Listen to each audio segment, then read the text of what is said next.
25টি বছর। জোরে বলেন কয় বছর? 25 বছর। আর বইয়ের খবর নিলেন না।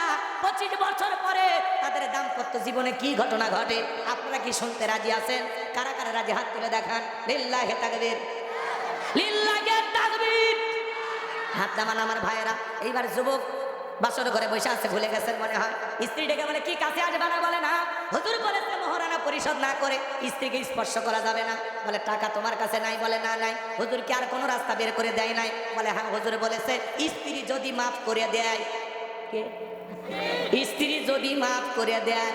বলেন তো বাজান, এক দেখায় কেউ 99,000 টাকা মাফ দেয়, তাও জীবনের প্রথম দিন। মেয়ে চিন্তা করলো, স্বামী যদি কাছে না আসে, বাপ মা ছাগল জবাই করে গরু জবাই করে 200-300 লোক খাওয়াইয়া স্বামীর বাড়ি পাঠাইয়া দিল।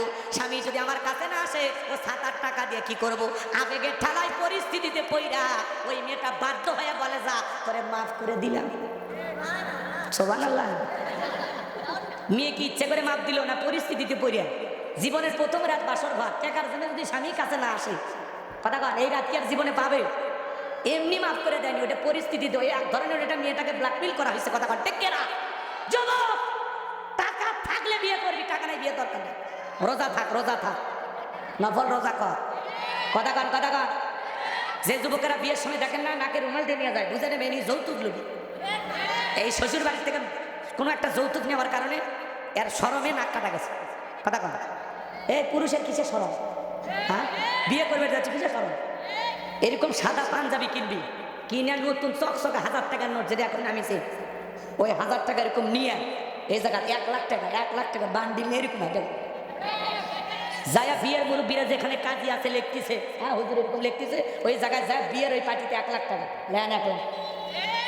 বউ বউ আমার নতুন নতুন টাকা দিছি, আমার বউ তুলে দেন, কবুল বলে বাড়ি পেয়ে যাবো। এটা পুরুষ। বিয়ে করার আগে মহারণা রেডি করেন। কথা বলতে কেনা আল্লাহ যুব সমাজকে কবুল করেন। আর এই মা বোনদেরকে বলে যায়, মহারণার টাকা না দেওয়া পর্যন্ত খবরদার। রাগ করতেছেন আপনারা? আল্লাহ আমার মা বোনদের বুঝ দান করেন। জোরে করেন আমিন।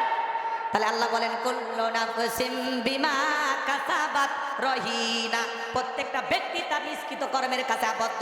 রান্নাঘর থেকে পার্লামেন্ট পর্যন্ত যা করেন, জমিন থেকে মাঠ পর্যন্ত যা করতেছেন, যেখানে যা করতেছে বাজান, দিনের আলোতে রাতের আধারে গোপনে প্রকাশ্যে আপনি যা করতেছেন, প্রত্যেকটা কৃত কর্মের হিসাব একদিন আল্লাহর কাছে আপনাকে দিতে হবে। কথা বলেন ঠিক কিনা?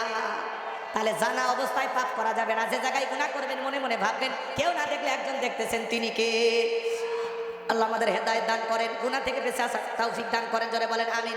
এরপরে আল্লাহ বলেন, ইল্লা আসহাবাল ইয়ামিন। ডান পাশে যারা থাকবে তারা হলো নিরাপদ। আমার আল্লাহ বলেন, ওয়া কুনতুম আজওয়াজান সালাসা ফা আসহাবুল মাইমানাতি মা আসহাবুল মাইমানা ওয়া আসহাবুল মাশআমাতি মা আসহাবুল মাশআমা ওয়াস-সাবিকুনাস সাবিকুন উলাইকাল মুকাররাবুন। সূরা ওয়াকিয়ার ভিতরে আল্লাহ পাক জানিয়ে দিলেন, কিয়ামতের ময়দানে আল্লাহ রাব্বুল আলামিন মানুষকে 3 শ্রেণীতে ভাগ করবেন। এর মধ্যে যারা ডান পাশে থাকবে তারা হলো নিরাপদ। ডানপন্থী যারা আল্লাহর জান্নাতে প্রবেশ করবে তারা বলুন সুবহানাল্লাহ।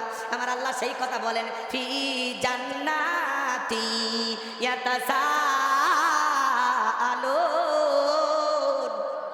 তারা জান্নাতের বাগানে প্রবেশ করবে। একজন জান্নাতি আর একজন জান্নাতীর সাথে জিজ্ঞাসাবাদ করবে, আলাপচারিতা করবে, গল্পে লিপ্ত হবে।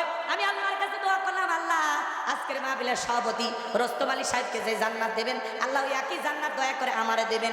আল্লাহ যদি দয়া করে আমাদেরকে জান্নাত দেয়, তাহলে একে অপরের সাথে জান্নাতে দেখা হবে, একজন আর একজনের সাথে গল্পে লিপ্ত হবে। বলবে, আপনি গোলাম রাব্বানী? জি। আমি ওই যে রোস্তম আলী, একসাথে ছিলাম দিনাজপুরে। জি জি। এই যে দেখেন, কবরে জীবন চলে গেল, বিচার দিবস চলে গেল, আল্লাহর ফয়সালা, আপনিও জান্নাতি আমিও জান্নাতি, আসেন আমরা জান্নাতের বাগানে বসে গল্প করি। সুবহানাল্লাহ।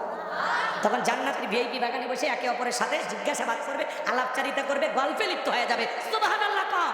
আমি আল্লাহর কাছে দোয়া করলাম, আল্লাহ আজকের মাহফিলে যত নারী পুরুষ কোরআনের তাফসীর শোনার জন্য বাড়ি থেকে এসেছে এই কনকনে শীতের ভিতরে, আল্লাহ দয়া করে আমাদের সবাইকে আপনি একই জান্নাতে কবুল করে নেন। চিল্লায় এখন আমিন। আর একটু জোরে বলেন আমিন। আরো একবার বলেন আমিন। আপনার আমিন আর ফেরেশতাদের আমিন যদি মিলে যায় তাহলে তো গুটি লাভ। আমার দিকে তাকান, কষ্ট হচ্ছে আপনাদের? এই যে আমি দোয়া করলাম, আল্লাহ যদি দয়া